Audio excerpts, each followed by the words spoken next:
मतलब ये कि मैंने सोचा था कि तुम बदल गए हो। तुमने तो ड्रिंक भी शुरू कर दी। शराब मेरी जिंदगी में आई, लेकिन मैं अपने मजहब से कभी भी दूर नहीं हुआ आज तक। इफ्तार करो अमर। एक ही घर में रहते हैं, एक साथ। अगर तुम चाहो तो शादी कर लेते हैं, मैं तैयार हूँ। उमर, मेरे लिए तुम अहम हो समझ के मेरी जान, और मुझे शादी की कोई परवाह नहीं। अम्मी, मरियम अम्मी।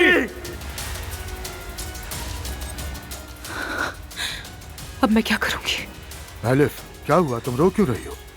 वो पिंकू सीढ़ियों से गिर गई है। क्या? लेकिन मेरा कोई कसूर नहीं है इसमें। मैं सच कह रही हूँ तुमसे, मैंने कुछ भी नहीं किया, बस वो खुद ही गिर गई, पता नहीं कब और कैसे। वो इस वक्त कहाँ है? वो उसे अस्पताल लेकर जा रहे हैं। हाँ कहो अजलान। शायद एलिफ ने धक्का दिया है अम्मी को। फिलहाल तो हॉस्पिटल में हूँ, लेकिन परेशान मत हो। एलिफ और अम्मी के दरमियान हाथापाई हुई और अम्मी सीढ़ियों से गिर गई। क्या? कैसी है भाभी? शुक्र है अब कोई खतरे वाली बात नहीं है, मगर एमआरआई का वेट करने के लिए कहा है डॉक्टर ने। हाँ।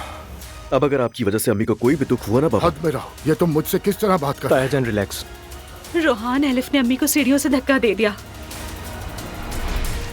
अब अगर सब रिलैक्स हैं तो मुझे बताओ कि आखिर हुआ क्या था? उस औरत और अम्मी के दरमियान पता नहीं ऐसी क्या बात हुई, दोनों झगड़ पड़ी। अम्मी बहुत गुस्से में थी उस वक्त। एलिफ ने अम्मी को धक्का दिया है। क्या?